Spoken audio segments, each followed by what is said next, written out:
Hello and welcome to the Disney Dyad channel. Today we are talking about the final Golden Era movie, that is Bambi.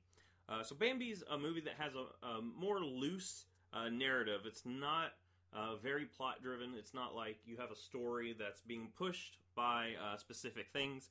It's basically a coming of age story where you're just watching the main character go through life.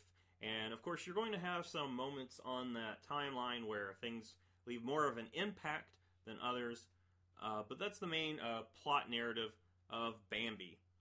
And I really love the art style of this.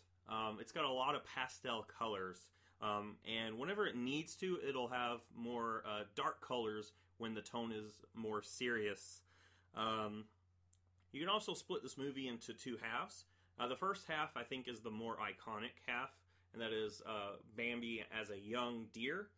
And then the second half is Bambi as an adult. And honestly, I do think that the second half is better, even though the first half is the more iconic of the two.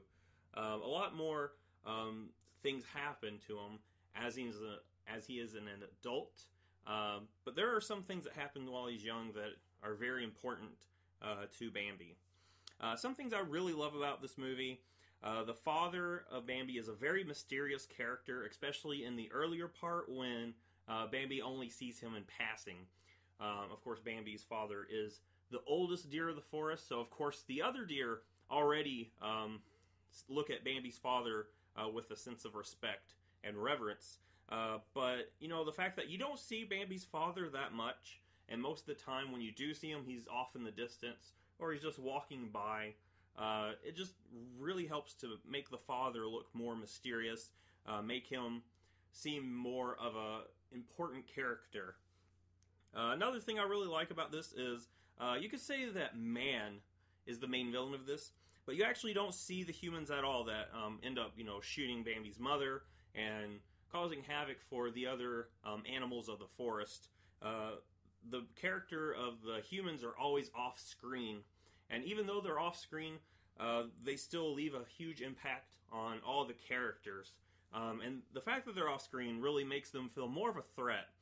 You don't see them, so you don't know exactly what they would look like as the audience. And that basically does, I don't know if it has a name, but it's like the Jaws effect. The monsters or characters leave more of an impact if they're off screen than if you saw them on screen doing the things that they do. Something else that I really like about this is the fighting animation, or the animation mostly while he's older. The animation gets really intense there. When the fire is eating up the forest, when Bambi is fighting for Feline's affection, the animation gets really striking. A lot of shadows. It's really nice. I do have to admit that the first part of the film is a lot slower. The youth part of the film, when you're basically just seeing Bambi learning things and hanging out with Thumper, that's a very slow part of the film. But as soon as Bambi's mother dies, that's the turning point for Bambi. It's no longer Bambi is here being helped out, growing. It's now he's on his own. When really he's not really on his own. His father is still there. But you get the sense that Bambi has realized that life is going to change for him. There's some points that I took note of here that I thought was very interesting. Whenever Bambi's mother points out the grass poking out of the snow, I don't know if this is just the version I watched or if the original version had this, but the dirt is a very blood red color. And I took that as foreshadowing that the next scene, Bambi's mother is going to end up being shot. So that's something I took note of and I thought was very interesting. Another thing was the owl kind of works as a narrative structure in this. Whenever you first see Bambi, you're introduced to Bambi through the owl. So the camera basically follows the owl as he sees Bambi, and the narrative follows Bambi up to the point where Bambi's mother gets shot. And then after that, you get reintroduced to Bambi through the owl once again. So we see the owl, and then the owl sees Bambi as an adult. And that's how we're introduced to adult Bambi. And even at the end, they do the same thing with Bambi's two children. They use the owl to help you, see Bambi's children.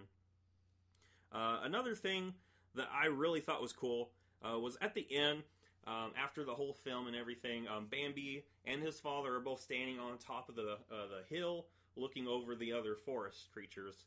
And then Bambi's father actually just walks off as Bambi stands there. And I took that to represent that Bambi is now taking his father's place. His father is stepping down as the big mystical deer of the forest, and now it's Bambi's turn to basically lead the forest, be the deer that walks out there as all the other deer stand in reverence to him.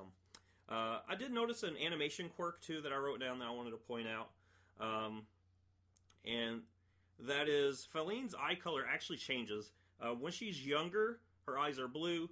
When you first see her as an adult, her eyes are brown. And then after she has her own deer, her eyes go back to blue. So I thought that was weird. But other than that, this is an amazing movie. I really love this movie. It's a classic, too. The younger part's a little bit slower, but once you get through that, the movie picks up pace, and it is an amazing movie. Give it a watch.